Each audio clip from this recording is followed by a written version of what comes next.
All right, today we're jumping into a really powerful connection, one that's reshaping how we understand both autism and gender identity. So let's just get right to it. The big question that's driving so much conversation from labs and research papers right down to the community itself. Why do we keep seeing that transgender and gender diverse people are more likely to be autistic? To really get to the heart of it, we might need a whole new way of looking at things.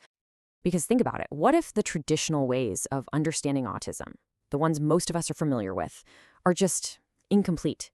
What if they're missing a huge piece of the puzzle? Well, there are new theories, a lot of them coming directly from autistic people, that are offering a totally fresh perspective. So let's start with this new lens on autism, and let's meet one of the key people behind this pretty groundbreaking shift in thinking.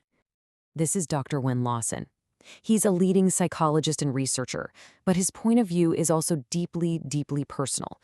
He's an autistic transgender man, and his children and grandchildren are also on the autism spectrum. So for him, diagnosed at 42, this isn't just academic, it's life. And that life's work led him to help develop a truly revolutionary theory about the autistic mind. And that theory is called monotropism. It offers a really simple but honestly profound way to understand how the autistic mind works. So what is monotropism? Well, Dr. Lawson and his colleagues first proposed it back in 2005, and the core idea is this attention tunnel. Instead of spreading your attention out kind of thinly across a bunch of things, the autistic mind tends to focus it, like a laser beam, on just a few things at a time. It's a theory that's really been embraced by a lot of people in the autistic community, mainly because it fits. It resonates with how they actually experience the world. And this attention tunnel, it kind of works in two very different ways. On the one hand, you've got this endogenous focus. Think of it as top-down. It's driven by your own intense interests. You get into that amazing flow state, right? Where the rest of the world just melts away. But on the other hand, there's the exogenous focus. This is bottom-up. It's when your attention gets hijacked by something in the environment, a flickering light, a sudden noise, and that can lead straight to sensory overload. So two very different outcomes, but they're really just two sides of the same monotropic coin. Okay, so keeping this idea of monotropism, this attention tunnel, in our heads, let's go back to our main question. How could having this intense, internally focused way of thinking affect how you perceive yourself? Well, some people theorize it could allow for a deeper, more unfiltered connection to your own identity, away from all the constant noise of social expectations. It's a fascinating idea, and it totally reframes this whole conversation. First things first, let's just look at the numbers, because study after study keeps finding the same thing. Transgender and gender-diverse folks are significantly more likely to be autistic than their cisgender peers. This isn't just a hunch. It's a really consistent finding in the research. So the question has never been if there's a link, but why, and what we're supposed to make of it. And that's where the debate really heats up. This quote here from a big National Institutes of Health roundtable kind of sums it up. Some people have looked at these numbers and questioned, well, everything. They've suggested that maybe autistic people are just confused about their gender, or that trans people might show pseudo-autistic traits from social stress. And this kind of skepticism, it creates real-world problems for people trying to get care.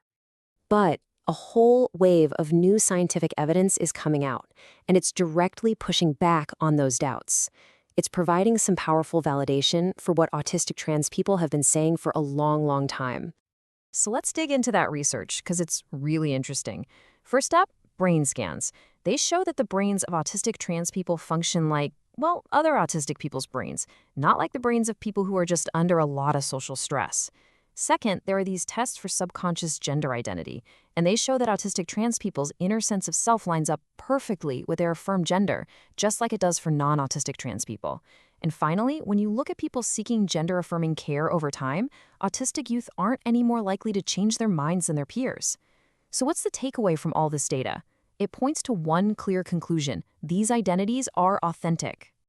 All right, so that NIH roundtable we mentioned, it brought together some of the top experts in the field, researchers, doctors, and advocates, and a lot of them were autistic and/or transgender themselves. Their voices are absolutely crucial here.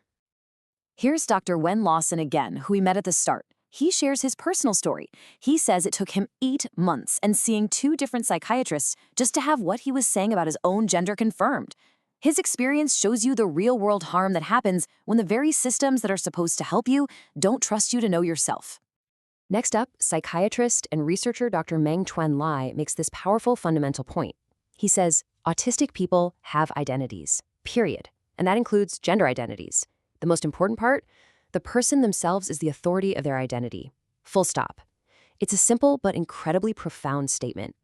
And then there's Dr. John Strang from the Gender and Autism program at Children's National Hospital, and he just reframes the entire conversation.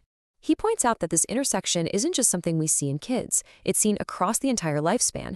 This suggests we shouldn't view it as a problem to be solved, but maybe, just maybe, as one of the beautiful contours of human diversity. So where do we go from here? Well, the expert panel didn't just define the landscape, they actually laid out a roadmap for the future of research, care, and advocacy. And that roadmap has 4 key priorities. Number 1, prioritize lived experience. This is all about nothing about us without us, making sure autistic trans people are partners, not just subjects. 2, address disparities. We have to actively research and fix the unique barriers this community faces in getting care. 3, adopt universal design. Instead of singling people out, let's just make clinics and care settings more accessible to everyone by default. And finally, take a lifespan approach. We need to support and understand autistic trans people throughout their entire lives, not just when they're young. You see the common thread here, right? The underlying message is a fundamental shift in perspective. It's about moving away from treating this like a pathology or a confusion, and instead moving towards just listening, respecting people's self-knowledge, and providing affirming accommodation. And we'll end with this just brilliantly provocative thought from McHex. Finn Grattan, an autistic and agender psychotherapist on the panel. For so long, research has framed autistic trans identity as the thing that needs explaining. Grattan completely flips the script. What if we asked why non-autistic people are so commonly cisgender? What is it about them? As Grattan says, this question has not been asked. And it's a question that challenges our most basic assumptions, leaving us with a powerful new lens to see this entire conversation.